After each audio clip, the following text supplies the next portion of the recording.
Welcome back. Now, the South African Human Rights Commission calls for an urgent intervention on the scholar transport crisis in the Eastern Cape.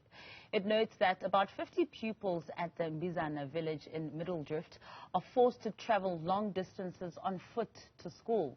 These pupils are among hundreds of others who risk their lives each day to access education. For more on this conversation, we're now joined by South African Human Rights Commission Eastern Cape Chairperson, Dr. Eileen Carter. Dr. Carter, thank you so much for joining us this evening on News at Prime. Now, you put yourself in the shoes of these school pupils and walked this journey with them. If you could just take us through that. I mean, this is something they face every single day. But when you had to do that and physically do it, what was that like? Evening, Masa, and evening to your viewers. I think that's exactly why we wanted to do it. We needed to find out for ourselves because these kids do this on a daily basis just to access their Section 29 rights. And I can honestly tell you, we had comfortable shoes, comfortable clothes, we had breakfast, we had water, and the journey was still a little bit tough for us because it took us more than an hour just to traverse the very difficult circumstances these kids need to do on a daily. So we were very glad that we got this opportunity not only to join them on this journey, but also to show solidarity with them. Because surely when we want to exercise our rights which are contained in the Constitution, it should not be made this difficult. You know, and I appreciate your honesty there because, as you're saying, you had breakfast, you probably had a good night's rest as well in a comfortable bed, you had comfortable shoes. These are things that these children do not have while they still have to traverse this journey every single day for their basic right of accessing education. Dr. Carter, how do we find ourselves in this position in 2024, where we've got children who have to walk barefoot to school?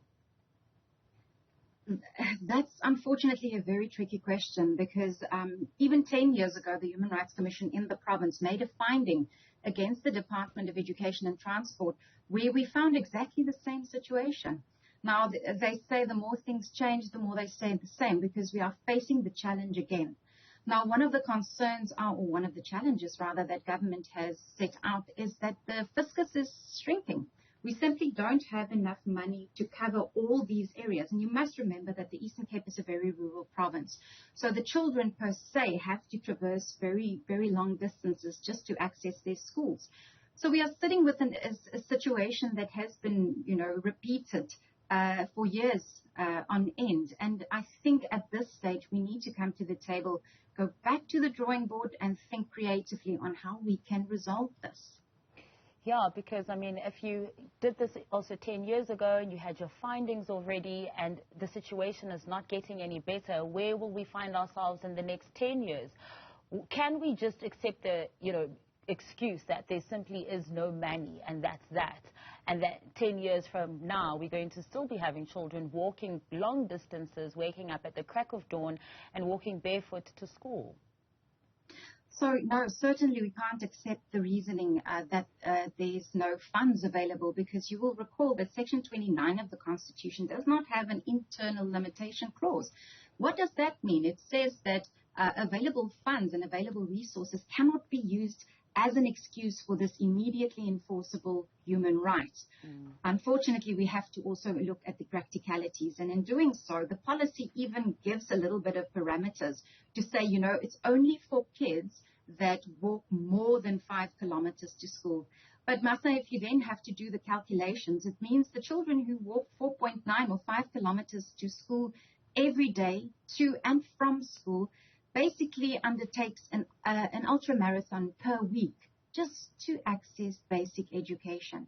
They may not have been fed, they may not have been given a proper rest, and the weather might even not be conducive. And I must also, not to dramatize the situation, but to bring awareness, is this can be a situation faced by a 7-year-old girl child who has to walk to school in the dark, perhaps in wintertime, in the cold, on her own, just to access something that might be very easily accessible in the urban areas. So it's certainly time for us to think about this a little bit more creatively, because if we're sitting with the same conditions 10 years from our previous finding, it looks like something is not working. And, you know, the sad reality is that this is these pupils' lived reality every single day.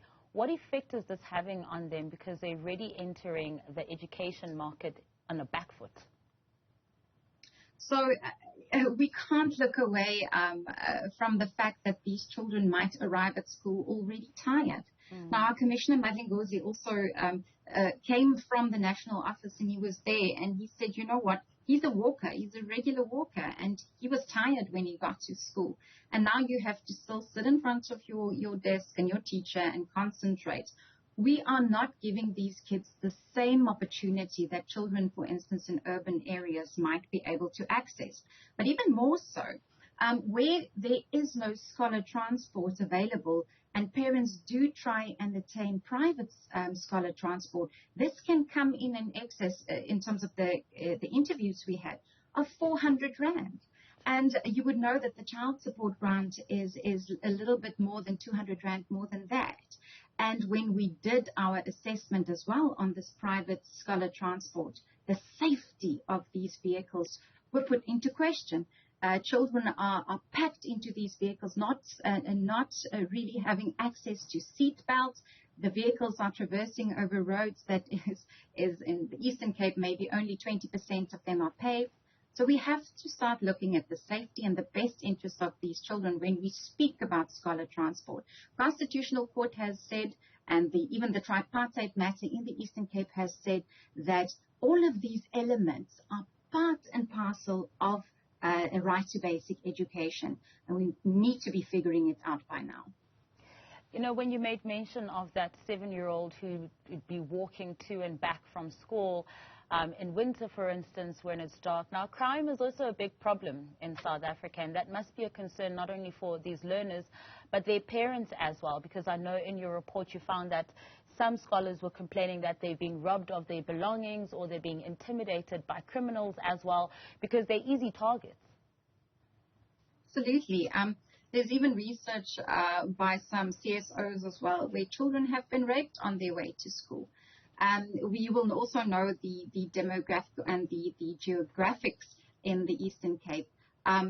Says that there's a lot of schools on the other side of rivers and not always bridges available. So the safety element is really a big concern for us. And we have to come up with some ideas, because even the MEC of the Eastern Cape indicated, you know what, there's a lot of funding that's going towards scholar transport, but is it not time for us to speak about e-learning, having children in a community where they are from, accessing learning at a safe environment where they can have access to the best teachers, perhaps at 9 o'clock on a Monday morning at the same time.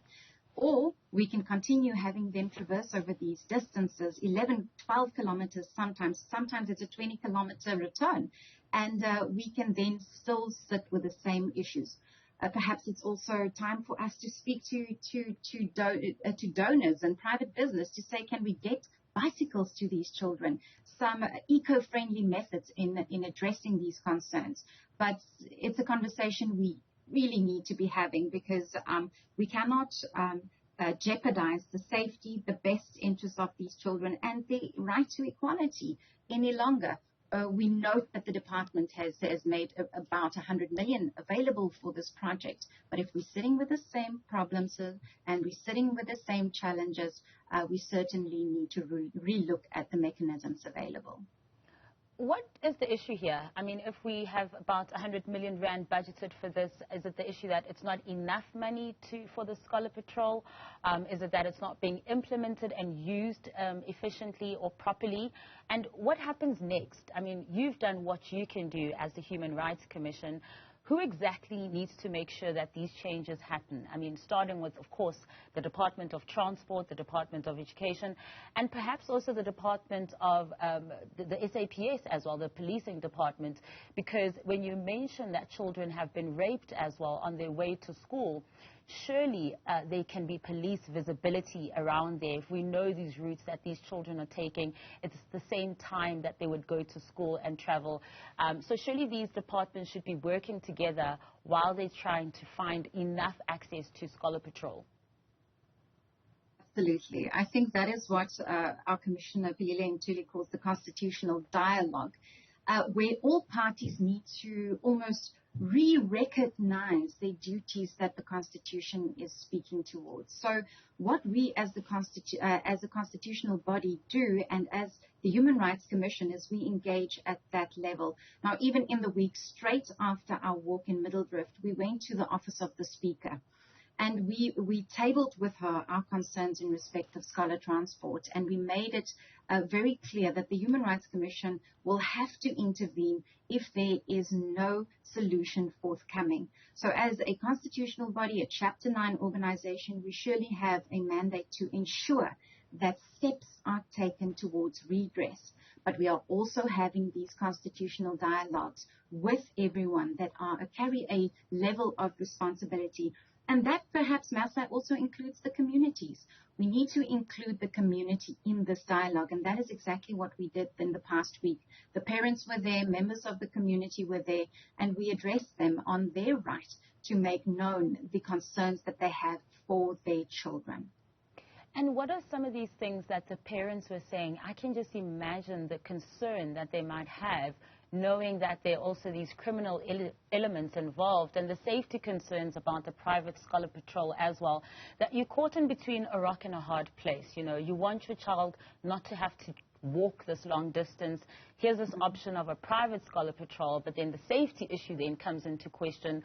What were some of the things they were saying to you as the Human Rights Commission as you engage the community? I think one of the key issues were the safety. The parents were very concerned about the safety of their children. And the parents walked with us. They were there hand in hand with us to show us what these kids go through on a daily basis. What they also indicated is that they had followed the correct procedures when they went to apply for available transport at the relevant schools. The school consolidated the list, and the list would provide it to the district. However, the scholar transport remained outstanding. So we were very thankful, and we promised the community that we will be returning to them with feedback on our constitutional dialogues and questions we are going to pose to the department. But we did invite them that as a community, as you've indicated, perhaps, the Community Safety Forum, perhaps having these discussions about availability and sharing of transport, if it is in fact out there. These are conversations that from a community perspective we also encourage. There has to be buy-in, and the buy-in needs to be quite urgent because the safety of learners is non-negotiable. It is non-negotiable and it is urgent. And thank you so much for the work that you're doing. Wish you all the best, and thank you for joining us on News at Prime.